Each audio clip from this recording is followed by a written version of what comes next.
రాష్ట్ర ప్రభుత్వం రైతులకు 24 గంటల కరెంట్ ఇస్తున్నామని చెప్తున్నప్పటికీ వాస్తవంగా కేవలం 12 గంటలే వస్తోందని బీఆర్ఎస్ నేత హరీష్ రావు విమర్శించారు.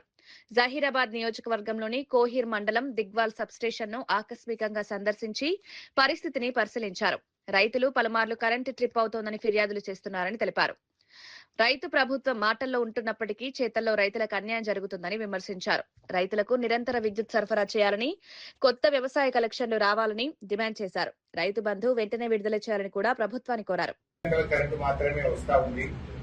ఆ ఇచ్చిన 12 గంటల్లో కూడా 4-5 సార్లు ట్రిప్ కావడం వల్ల రైతాంగం తీవ్రమైన ఇబ్బంది ఎదుర్కొంటున్నారని చెప్పి పత్రికల్లో కూడా వార్తలు వచ్చాయి.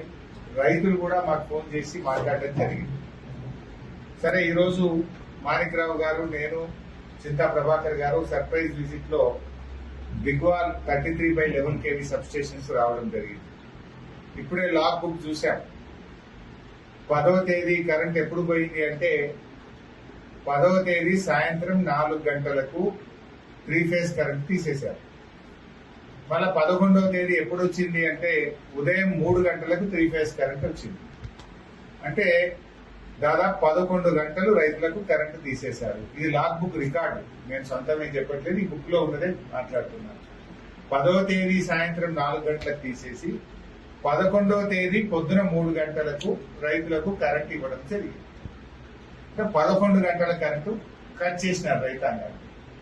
మరి ఆ మిగతా 13 గంటల్లో చూస్తే ఎల్సీ ఉన్నదంటున్నారు, లైన్ బ్రేక్ అయిందంటున్నారు, ట్రిప్ అయిందంటున్నారు. అట్లా మరొక 5 సార్లు పోతుంది. ఆ ఇచ్చిన 13 గంటల్లో కూడా కనీసం రోజుకు 5 సార్లు ట్రిప్ అవుతాం.